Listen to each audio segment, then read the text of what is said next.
Welcome to Talking Library. Frankenstein, or The Modern Prometheus, by Mary Shelley. Chapter 3. When I had attained the age of 17, my parents resolved that I should become a student at the University of Ingolstadt. I had hitherto attended the schools of Geneva, but my father thought it necessary for the completion of my education that I should be made acquainted with other customs than those of my native country. My departure was therefore fixed at an early date, but before the day resolved upon could arrive, the first misfortune of my life occurred, an omen, as it were, of my future misery. Elizabeth had caught the scarlet fever, her illness was severe, and she was in the greatest danger. During her illness many arguments had been urged to persuade my mother to refrain from attending upon her. She had at first yielded to our entreaties, but when she heard that the life of her favorite was menaced, she could no longer control her anxiety. She attended her sickbed. Her watchful attentions triumphed over the malignity of the distemper. Elizabeth was saved, but the consequences of this imprudence were fatal to her preserver. On the third day my mother sickened. Her fever was accompanied by the most alarming symptoms, and the looks of her medical attendants prognosticated the worst event. On her deathbed the fortitude and benignity of this best of women did not desert her. She joined the hands of Elizabeth and myself. My children, my firmest hopes of future happiness were placed on the prospect of your union. This expectation will now be the consolation of your father. Elizabeth, my love, you must supply my place to my younger children. Alas! I regret that I am taken from you, and happy and beloved as I have been, is it not hard to quit you all?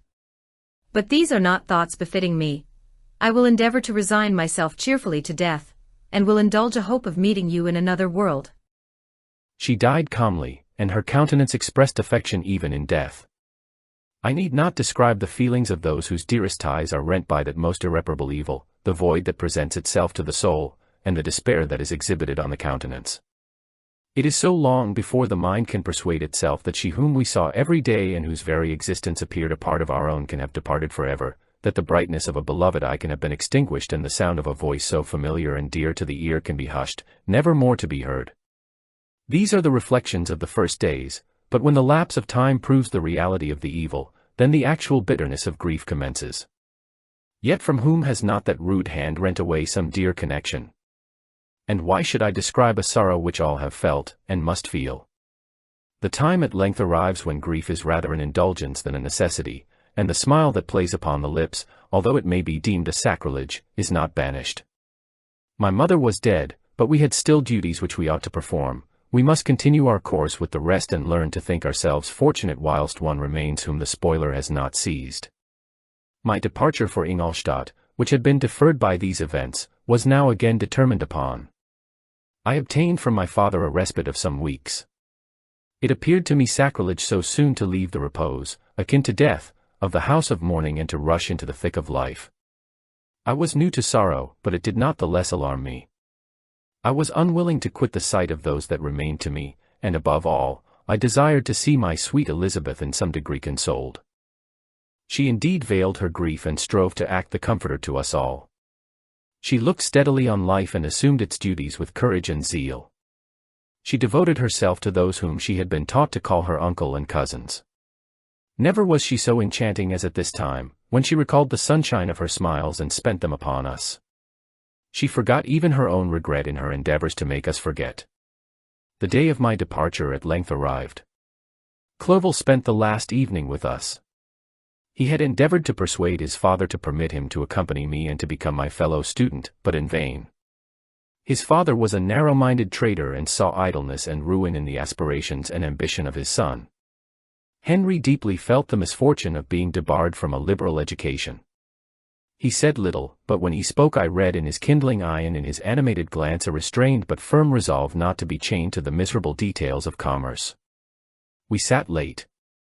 We could not tear ourselves away from each other nor persuade ourselves to say the word farewell. It was said, and we retired under the pretense of seeking repose, each fancying that the other was deceived. But when at morning's dawn I descended to the carriage which was to convey me away, they were all there, my father again to bless me, Clovel to press my hand once more, my Elizabeth to renew her entreaties that I would write often and to bestow the last feminine attentions on her playmate and friend. I threw myself into the chaise that was to convey me away and indulged in the most melancholy reflections.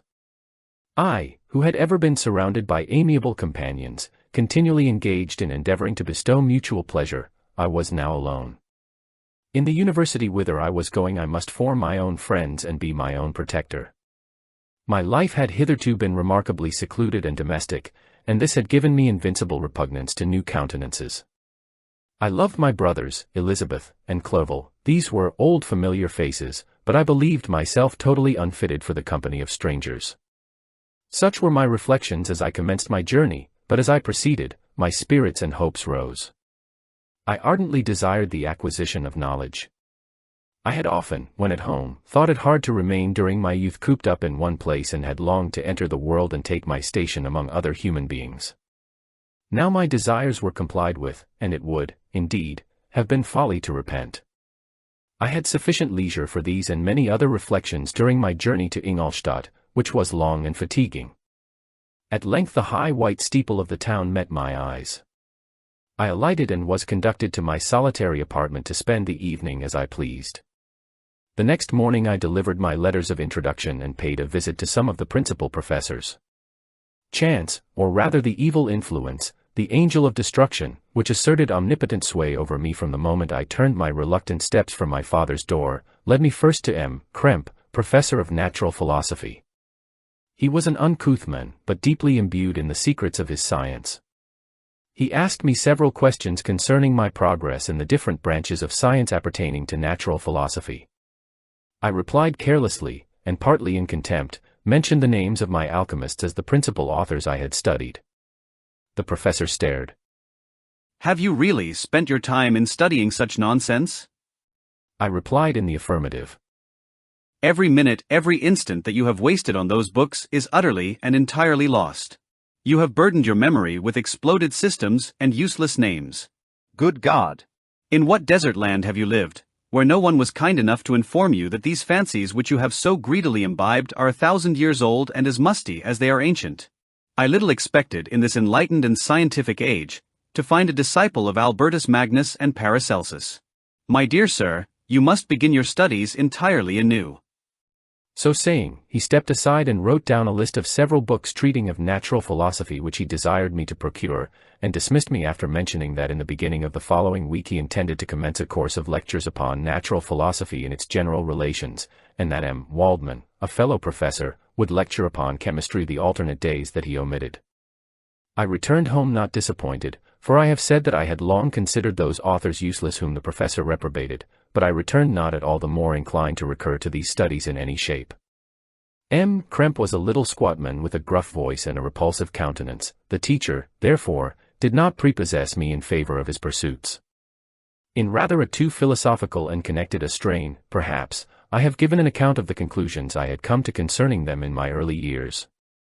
As a child I had not been content with the results promised by the modern professors of natural science. With a confusion of ideas only to be accounted for by my extreme youth and my want of a guide on such matters, I had retrod the steps of knowledge along the paths of time and exchanged the discoveries of recent inquirers for the dreams of forgotten alchemists. Besides, I had a contempt for the uses of modern natural philosophy. It was very different when the masters of the science sought immortality and power. Such views, although futile, were grand, but now the scene was changed. The ambition of the inquirer seemed to limit itself to the annihilation of those visions on which my interest in science was chiefly founded. I was required to exchange chimeras of boundless grandeur for realities of little worth. Such were my reflections during the first 2 or 3 days of my residence at Ingolstadt, which were chiefly spent in becoming acquainted with the localities and the principal residents in my new abode. But as the ensuing week commenced, I thought of the information which Krempe had given me concerning the lectures. And although I could not consent to go and hear that little conceited fellow deliver sentences out of a pulpit, I recollected what he had said of Waldman, whom I had never seen, as he had hitherto been out of town. Partly from curiosity and partly from idleness, I went into the lecturing room, which Waldman entered shortly after. This professor was very unlike his colleague. He appeared about 50 years of age, but with an aspect expressive of the greatest benevolence. A few gray hairs covered his temples, but those at the back of his head were nearly black. His person was short but remarkably erect and his voice the sweetest I had ever heard. He began his lecture by a recapitulation of the history of chemistry and the various improvements made by different men of learning, pronouncing with fervor the names of the most distinguished discoverers. He then took a cursory view of the present state of the science and explained many of its elementary terms. After having made a few preparatory experiments, he concluded with a panegyric upon modern chemistry, the terms of which I shall never forget. The ancient teachers of this science promised impossibilities and performed nothing. The modern masters promise very little. They know that metals cannot be transmuted and that the elixir of life is a chimera, but these philosophers, whose hands seem only made to dabble in dirt, and their eyes to pore over the microscope or crucible, have indeed performed miracles. They penetrate into the recesses of nature and show how she works in her hiding places. They ascend into the heavens. They have discovered how the blood circulates, and the nature of the air we breathe. They have acquired new and almost unlimited powers. They can command the thunders of heaven, mimic the earthquake, and even mock the invisible world with its own shadows. Such were the professor's words, rather let me say such the words of the fate, announced to destroy me. As he went on I felt as if my soul were grappling with a palpable enemy. One by one the various keys were touched which formed the mechanism of my being, chord after chord was sounded, and soon my mind was filled with one thought, one conception, one purpose. So much has been done, exclaimed the soul of Frankenstein, more, far more, will I achieve, treading in the steps already marked, I will pioneer a new way, explore unknown powers, and unfold to the world the deepest mysteries of creation. I closed not my eyes that night. My internal being was in a state of insurrection and turmoil. I felt that order would thence arise, but I had no power to produce it. By degrees, after the morning's dawn, sleep came. I awoke, and my yesternight's thoughts were as a dream. There only remained a resolution to return to my ancient studies and to devote myself to a science for which I believed myself to possess a natural talent. On the same day I paid M. Waldman a visit. His manners in private were even more mild and attractive than in public, for there was a certain dignity in his mien during his lecture which in his own house was replaced by the greatest affability and kindness. I gave him pretty nearly the same account of my former pursuits as I had given to his fellow professor.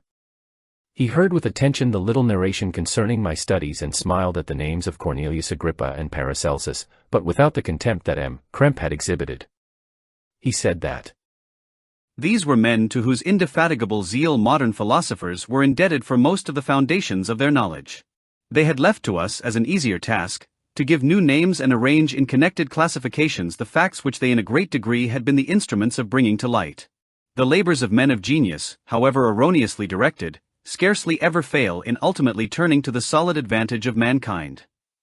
I listened to his statement, which was delivered without any presumption or affectation, and then added that his lecture had removed my prejudices against modern chemists. I expressed myself in measured terms, with the modesty and deference due from a youth to his instructor, without letting escape, inexperience in life would have made me ashamed, any of the enthusiasm which stimulated my intended labors. I requested his advice concerning the books I ought to procure. I am happy to have gained a disciple, and if your application equals your ability, I have no doubt of your success. Chemistry is that branch of natural philosophy in which the greatest improvements have been and may be made. It is on that account that I have made it my peculiar study, but at the same time, I have not neglected the other branches of science. A man would make but a very sorry chemist if he attended to that department of human knowledge alone. If your wish is to become really a man of science and not merely a petty experimentalist, I should advise you to apply to every branch of natural philosophy, including mathematics. He then took me into his laboratory and explained to me the uses of his various machines, instructing me as to what I ought to procure and promising me the use of his own when I should have advanced far enough in the science not to derange their mechanism.